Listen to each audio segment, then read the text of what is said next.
દિવેશ, કોઈ પરિસ્થિતિ ન વણસે, અઘટિત ઘટનાનો બને તે ઉદ્દેશ્ય સાથે હાલ ચેકિંગની કાર્યવાહી પૂરજોશમાં।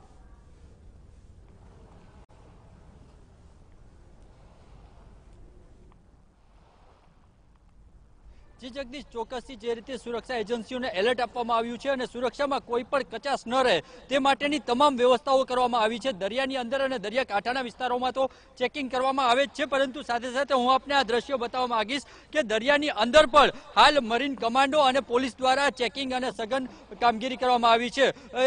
નોંધનીય છે કે 26/11ના હુમલા પછી આ વિસ્તારમાં એટલે કે નિર્જીવ ટાપુની અંદર કોઈ પણ આશરો શંકાસ્પદ વ્યક્તિઓ લીધો હોય તેવી શંકાઓ વ્યક્ત કરવામાં આવી છે। એટલે ફરી કોઈ આવા શંકાસ્પદ વ્યક્તિઓ આ વિસ્તારમાં આશરો ન લે અને કોઈ પણ ઘૂસણખોરી આ વિસ્તારમાં ન થાય તે માટે લગભગ આ વિસ્તારમાં આશરે આવા નિર્જીવ 40 જેટલા ટાપુઓ આવેલા છે। આ તમામ ટાપુઓની અંદર હાલ મરીન કમાન્ડો, મરીન પોલીસ દ્વારા ચેકિંગ કરવામાં આવી રહ્યું છે। દરિયાની અંદર આવતા માછીમારોનું તો ચેકિંગ થાય જ છે, તથા દરિયાની અંદર જતા તમામ વાહનો અને બોટ, પેસેન્જર વેસલ્સ તમામ પ્રકારનું ચેકિંગ કરાય છે। ત્યાં ઉપરાંત જે નિર્જીવ ટાપુ છે ત્યાંના પણ ચપ્પે ચપ્પા પર નજર રાખવામાં આવે છે। આ વિસ્તાર આમ ચારેય બાજુથી પાણીથી ઘેરાયેલો છે, એટલે અહીં કોઈ પણ દિવસ દરમિયાન કોઈ પણ બોટ કે સિવાય આવું શક્ય નથી। ત્યારે કોઈ રાત્રિના સમયમાં અહીં કોઈ ઘૂસણખોરી કરીને આશરો પામ્યો છે કે નહીં, કોઈના અહીં પગલા છે કે નહીં, તે તમામ પ્રકારનું ચેકિંગ હાલ મરીન કમાન્ડો અને મરીન પોલીસ દ્વારા થઈ રહ્યું છે।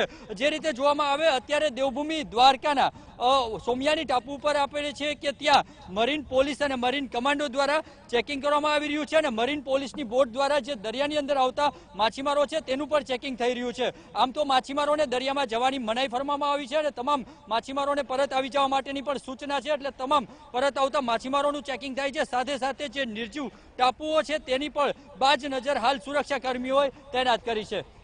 બિલકુલ દિવેશ, સાથે એ પણ જાણવાનો પ્રયત્ન કરીશું કે આ તમામ જવાનો જે છે તેઓની તૈનાતી તો વધારી દેવામાં આવી છે, સાથે સાથે જે નિર્જીવ ટાપુઓ છે તેઓને ઘણી વખત સોફ્ટ ટાર્ગેટ બનાવી ચૂક્યું છે। આતંકવાદીઓ હોય કે પછી પાકિસ્તાન પ્રેરિત આ તેમના આકા હોય, ત્યારે નિર્જીવ ટાપુને લઈને સુરક્ષાને લઈને જો વાત કરવામાં આવે તો પેટ્રોલિંગ કેવું છે અને કોઈ ટેકનોલોજીનો ઉપયોગ કરવામાં આવ્યો છે કે કેમ સુરક્ષા વ્યવસ્થાને ધ્યાનમાં રાખીને?